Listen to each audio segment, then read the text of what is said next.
Namo tassa bhagavato arahato samma sambuddhassa. Namo tassa bhagavato arahato samma sambuddhassa. Namo tassa bhagavato arahato samma sambuddhassa. Buddhaṃ Dhammāṃ Saṅghāṃ namasami.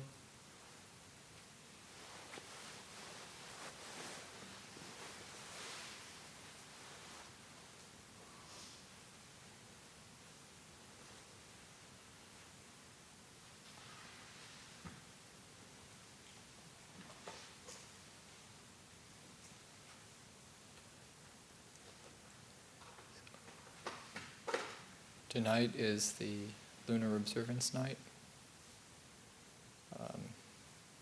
middle of the cold season,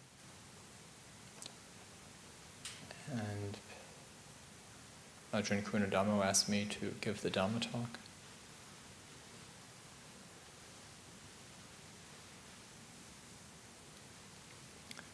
And I thought, about 2 weeks ago I got back from visiting my family in Seattle.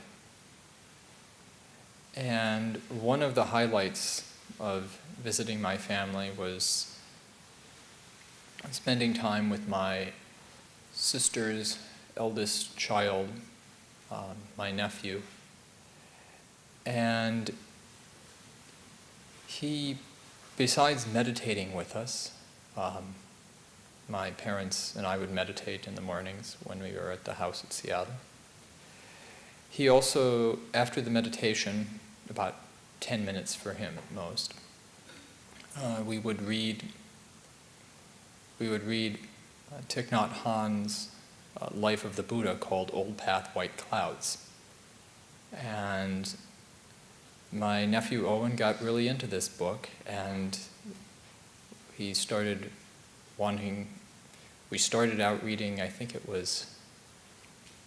we only read one chapter perhaps the first day, but then we started reading 2. And then after a while we started reading 2 chapters in the morning and 2 chapters in the afternoon. And then finally we started reading 3 chapters in the morning and 3 chapters in the afternoon. And we got through 18 chapters. By the time I left, I was aiming to get us through the Enlightenment. And Owen really engaged with the story. I mean, I knew he liked that story because the year earlier before my visit that year, I had mailed a book, a rainbow-colored book called Siddhartha. I mean, it wasn't a coloring book, but it was, rainbow colors everything. A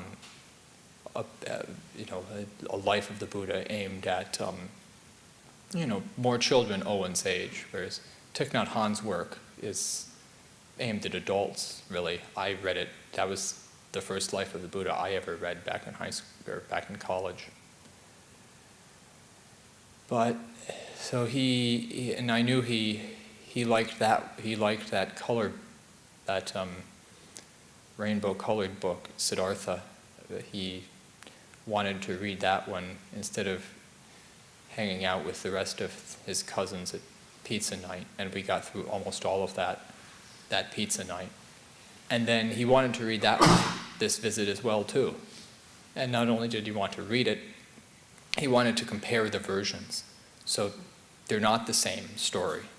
I mean, there's many elements are the same, but they're quite different tellings. And Owen was, well, which one's right? And it was a good question. And the answer is probably neither.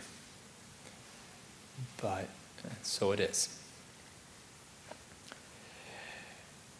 And I've also been preparing for a talk that the Dharma Buddhist University invited me to give in a couple days. And so for this one talk, I read yet another book on the life of the Buddha, just parts of it, called The Life of the Buddha by Bhikkhu Nyanamoli, it's an older book, but it's really excellent. He mostly tells the story simply through the Pali Canon, but arranges it in such a way that it has a coherent timeline, even though the Pali Canon itself, for most of the life of the Buddha, doesn't really have a chronology. And there's occasional narration. So I read the story of that story of the Enlightenment as well. And so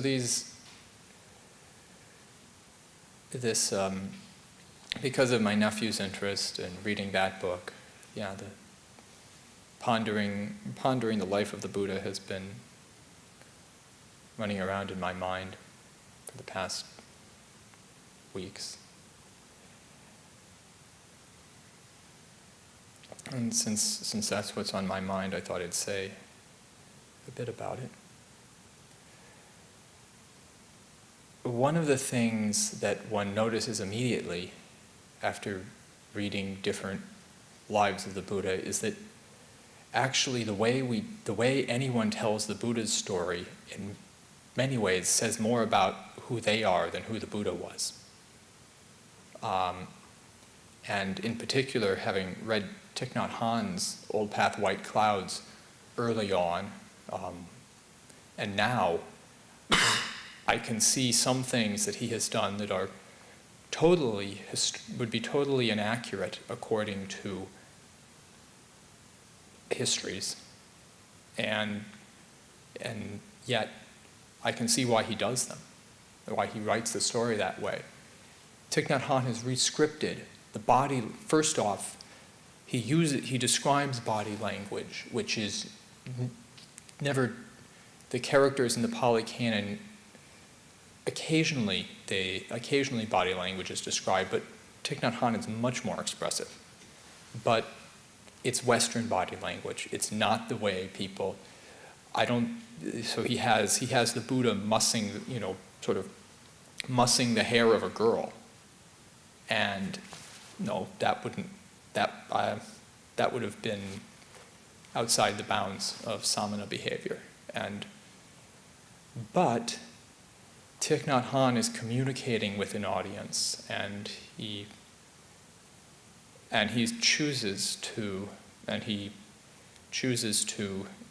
use the language that his audience would understand. And I didn't know that would, when I was back in college, I had no idea. That I just read it and it was a good story. Similarly, Thich Nhat Hanh has monks mutually bowing to each other, whereas in the actual Vinaya code, you always bow to the senior monk. But that probably makes more sense from where Thich Nhat Hanh is coming from. And again, may make more sense, may be more appealing to the Western culture he's writing to. So those are examples of how we retell the life of the Buddha in order to, it's not so much to tell it accurately, but to tell it in a way that communicates.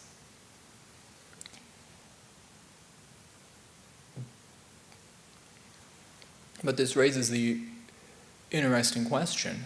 Well, when you read the Pali Canon, it's the same thing. The life of the Buddha in the Pali Canon was also told to communicate. But it's interesting. What did the reciters of the Pali Canon, which was originally an oral tradition for hundreds of years, what did they choose about the life of the Buddha that communicated what they wanted to communicate? And what and why did they make those choices? Because and my own sense is that they made different choices than we would.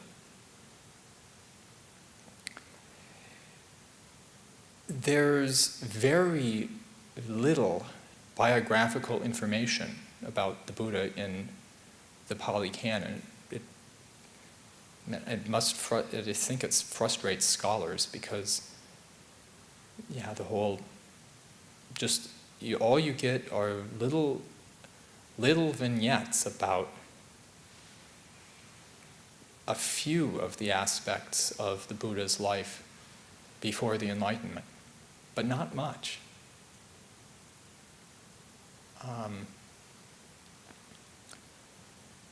For example, I guess the later tradition tells about the Buddha's wife, Yashodhara, but I'm not even sure the Pali Canon names her. I haven't read it all, but it just the only part where she appears in Yanamoli's Life of the Buddha is telling the Buddha's son Rahula, go ask your father for his inheritance. But she's just identified as Rahula's mother, and not named. Whereas Thich Nhat Hanh, in his story, which I imagine is following later tradition, although I'm guessing he elaborates as well, has chapters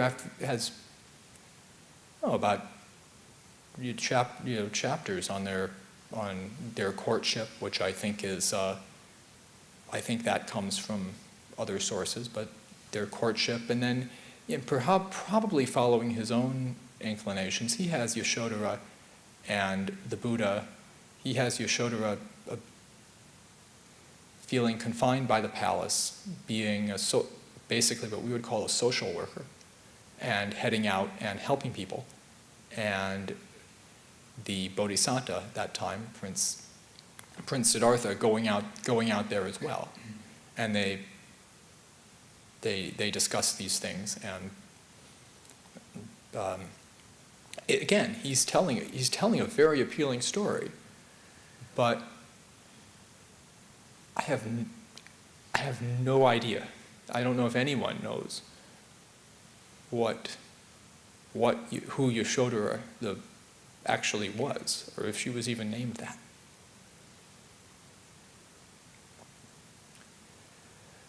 So, in a way, that's what we don't know. That's from the earliest sources.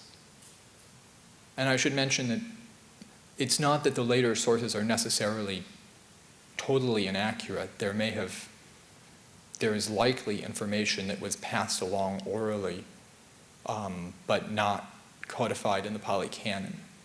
And so those stories may have made it into the later tradition. And some of that is likely accurate. But knowing what is a real challenge. So just don't know.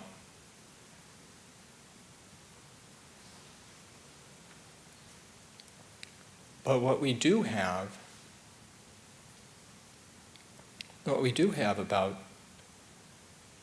the Buddha's life that the reciters of the Pali Canon thought was very important to preserve is the Bodhisattva's motivation for why he did what he did.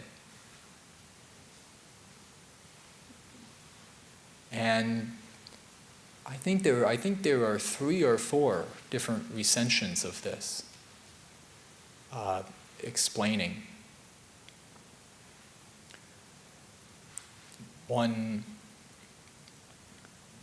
a verse, I believe, from the Sutta Nipata describes, I saw that the Bodhisattva looked around and saw that there was nothing in the world that no one had laid claim to.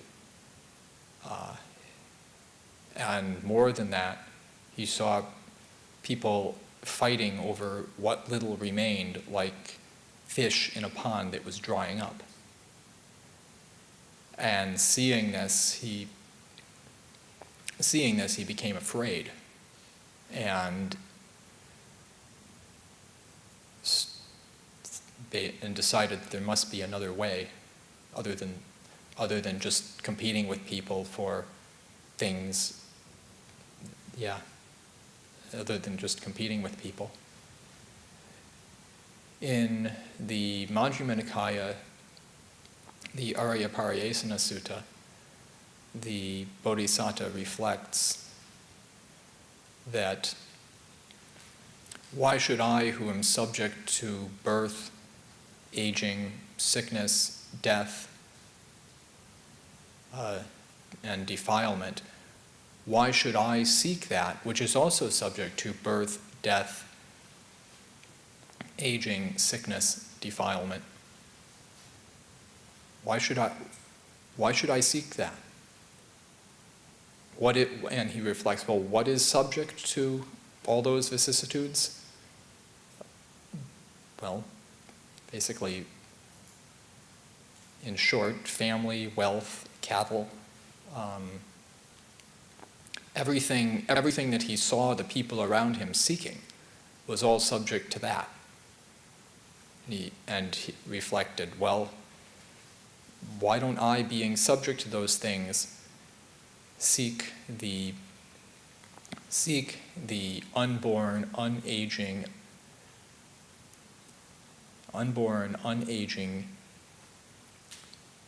unailing, deathless, undefiled nibbana.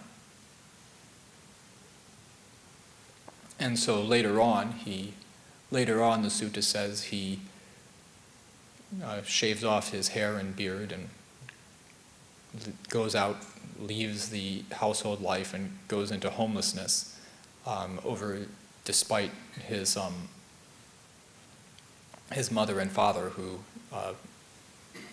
wept with tearful faces, I believe. So and that story is much simpler than the elaborate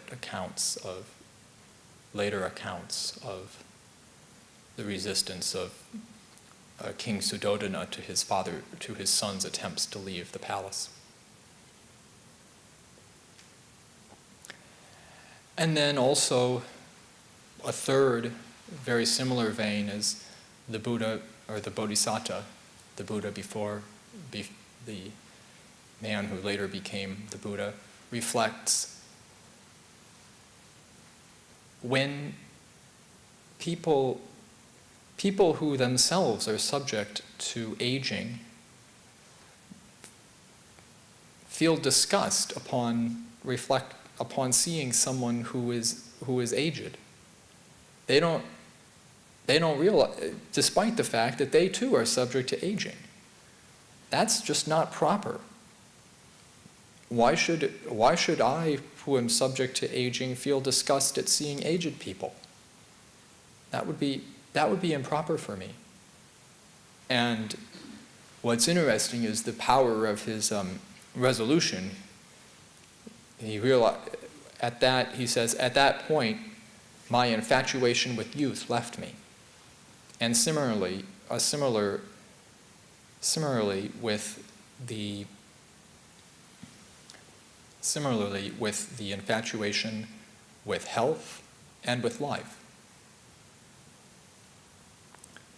And the later tradition, the rainbow-colored book that I read my nephew Owen, turns those reflections into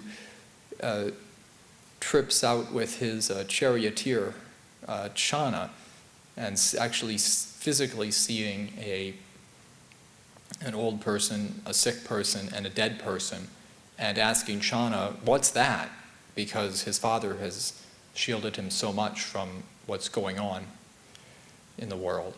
And Kaccāna explains. And in even more elaborated versions of the story, it's his father, King Suddhodana, has actually arranged the whole town so that everything looks nice, but it's a supernatural heavenly messenger who is the old person, the dead person, the sick person, and later the samana. And this is the version that is partially portrayed in the picture book. And in the Pali Canon, something like that story actually appears, but the Buddha tells it as a legend of the previous Buddha, Kassapa, I think. Or it may have been a different previous Buddha other than Kassapa. But in the later tradition, that story gets applied to the Bodhisattva, Prince Siddhartha. So the motivation is there. That was important.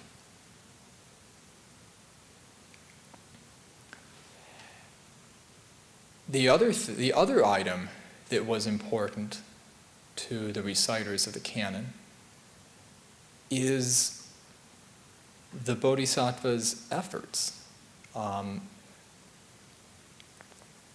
They record that he studied with two teachers, Alara Kalama and Udaka Ramaputta.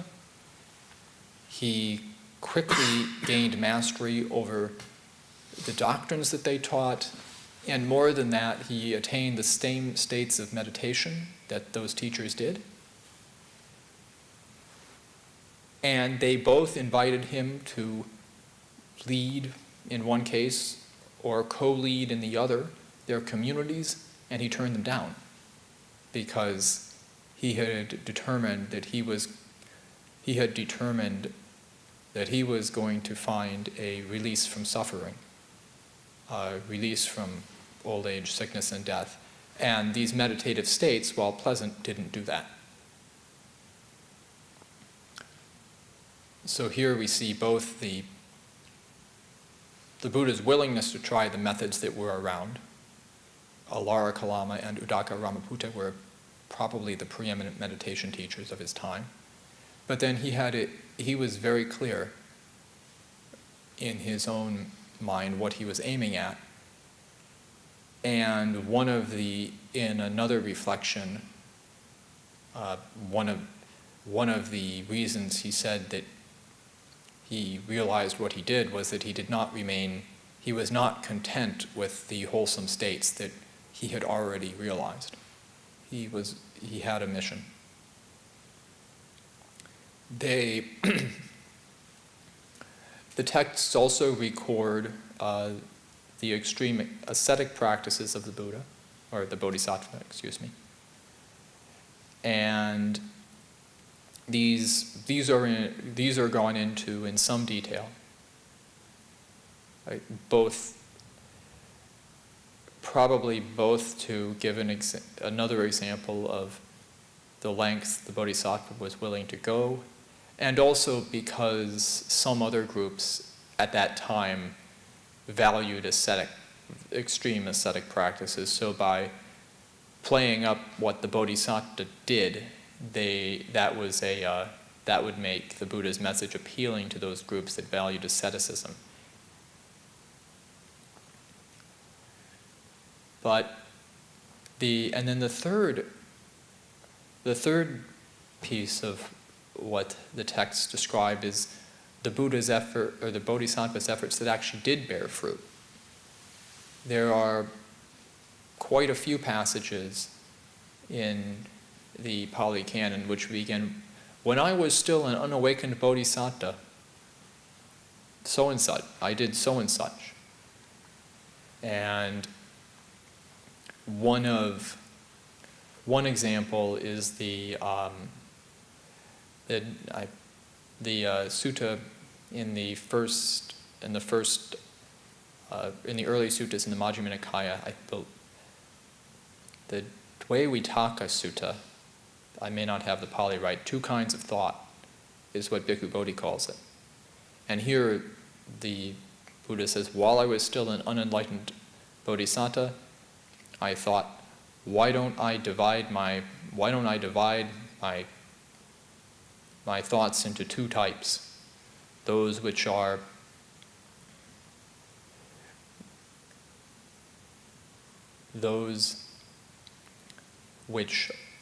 are essentially unwholesome and wholesome. I think he may say those which partake of sensuality, ill will, and harming, and those which pertain to renunciation, non-ill will, and non-harming. And so he says, why don't I split those in two and abandon thoughts which are based on sensuality, ill will, and harming, and cultivate thoughts which are based on renunciation, non-ill will, and non-harming. And he goes through, after reflecting on that he could think about the latter thoughts for a very long time and they would still be wholesome, but then all that thinking would tire out his body, so he then says, well, I'll let go of that thought. And then there's a bit more to the sutta, but at the end of it, the Buddha said, when I did this, I realized awakening. And the awakening is spoken of in terms of dependent origination, in terms of in terms of understanding the benefit, the drawback, and the escape of all sorts of different things. It's the most famous is in terms of the middle way between sensual gratification and self-torture, but I believe there's several others as well. So what the reciters thought was important were the motivation, some of the methods that didn't work, the Buddha's commitment, or the Bodhisattva's commitment to realizing the goal that he had set for himself, and then the methods that did work. And there's a variety of approaches.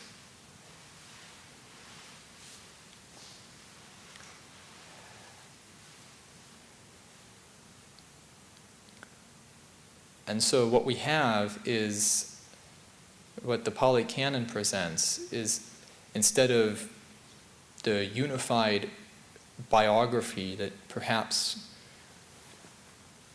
we Westerners might like, it's a story with a message that it's a story that is mostly aimed at persuading us that we should do the same thing, that we should see the drawbacks in the world, make effort along the path, and realize the same thing that the Buddha did.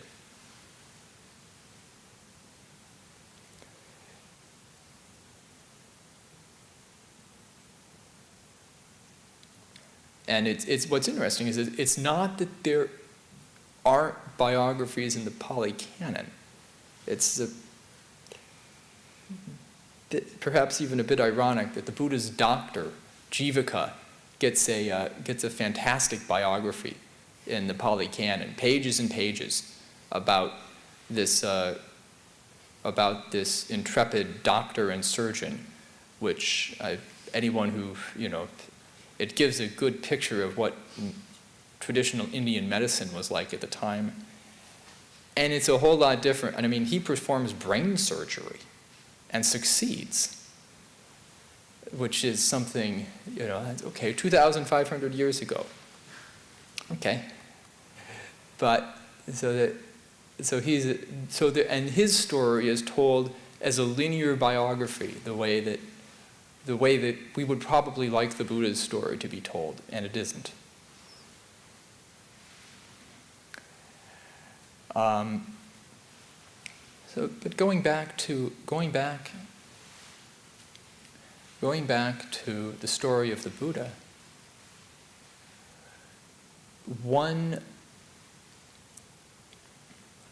this is something that we can actually not just think about, but use as a topic for reflection. Buddhanusati, recollection of the Buddha, is one of the 6 anusatis which are spoken about in the canon.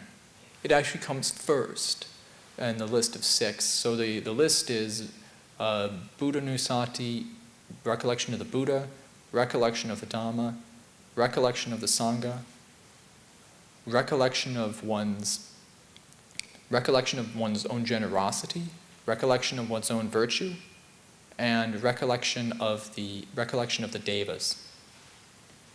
And I believe in the Anguttara Sixes, Venerable Kaccāna praises these as these anusatis, something like, "It is wonderful, it is astonishing that the Blessed One, the Buddha, has revealed the opening in the midst of confinement," and then a few more synonyms, basically the way to Nibbana. And what is that? These 6 anusati, which he then details.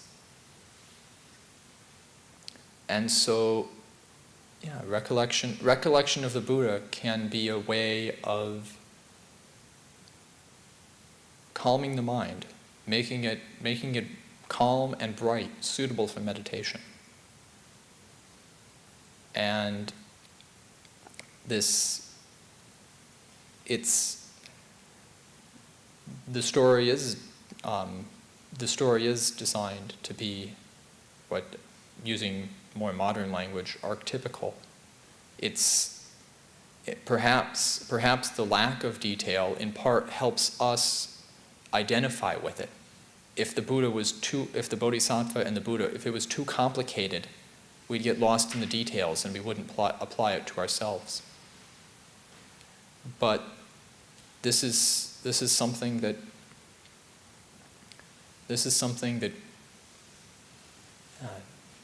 is a possibility for us, and it's very much what the Pali Canon is encouraging.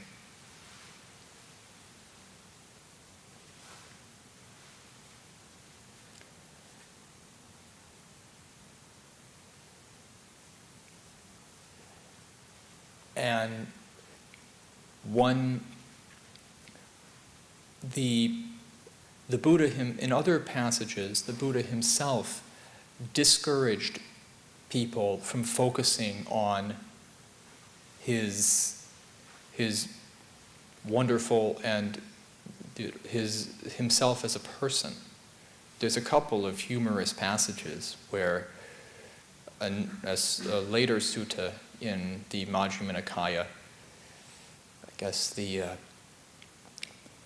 monks have come back from alms round, and then they're in the assembly hall talking about something, and as often happens, the Buddha comes back later and knocks on the door, and they open the door, and it's the Buddha, and so what discussion did I interrupt is the usual question, and this time, we were discussing the wonderful and amazing qualities of the Buddha. And then the Buddha says to Ananda, Ananda, why don't can you continue on this subject and talk about any more wonderful and amazing qualities of the Tathagata, which is the Buddha's usual self-referential term. And then the Ananda goes through a whole list of the canonical list of the birth miracles of the Buddha, such that appearing and passing away mindful and fully aware in the Tusita heaven,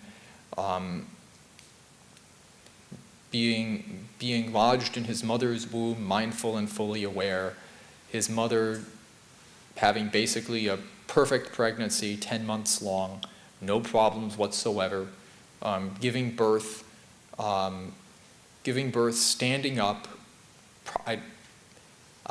with no yucky fluids, and then having devas receive the child, and then human beings, and then being bathed by 2 streams of heavenly water, one hot and one cold. And so Ananda goes through all this as wonderful and amazing qualities of the Tathagata. And boy, he's just waxing eloquent. The Buddha doesn't stop him. But then at the end of it all, the Buddha says, Ananda, may I tell you one more wonderful and amazing quality of the Tathagata? And they're all ears. And he says, Ananda, when a Tathagata knows a thought, when it arises, when it is present, and when it passes away. And the Tathagata knows a perceptions when they arise, when they are present, and when they pass away. And a Tathagata knows and is fully aware of pleasant, unpleasant, and neutral feelings as they arise, as they are present, as they pass away. Remember that as one more wonderful and amazing property of Tathagatas. So that's a wonderful story that has depicting the attitude of the Pali Canon towards miracles. It doesn't dismiss them, but there are other priorities.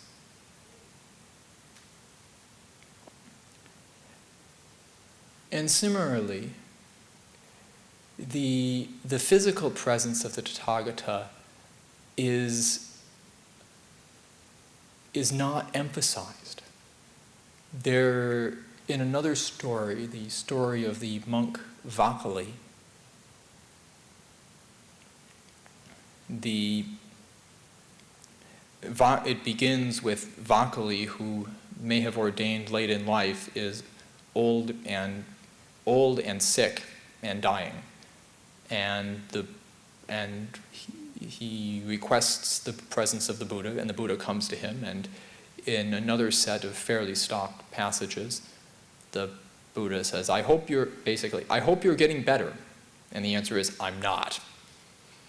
Well, then I hope you have no regrets about the holy life.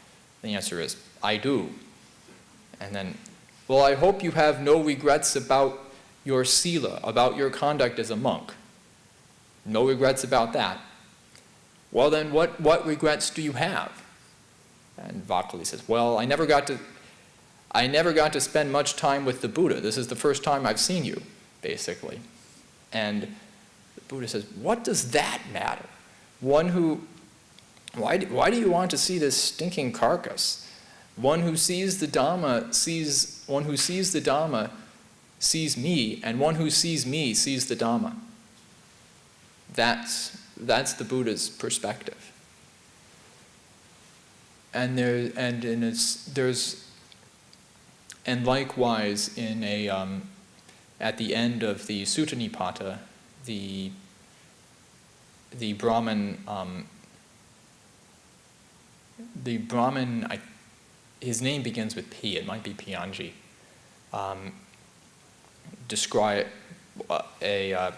A friend of his asks, after he has given, Pianji gives a very elegant praise of the Tathagata, and a friend asks, well, if you love the Buddha so much, why aren't you always by his side?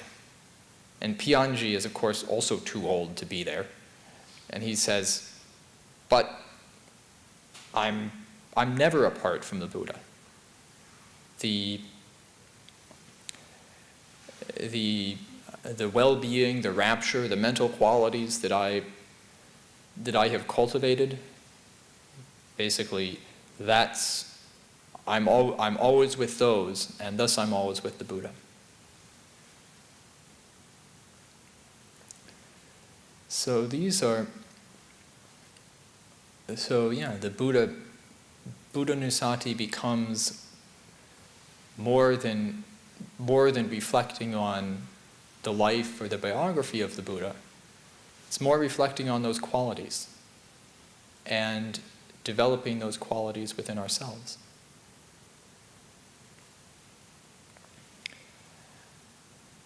So we have a night of meditation ahead, and you're certainly welcome to explore these themes if you like. I think I will end the talk here. Andamayan Dhammatikaya Sadhu Karang Dadamase Sadhu, sadhu, sadhu, Anumodami.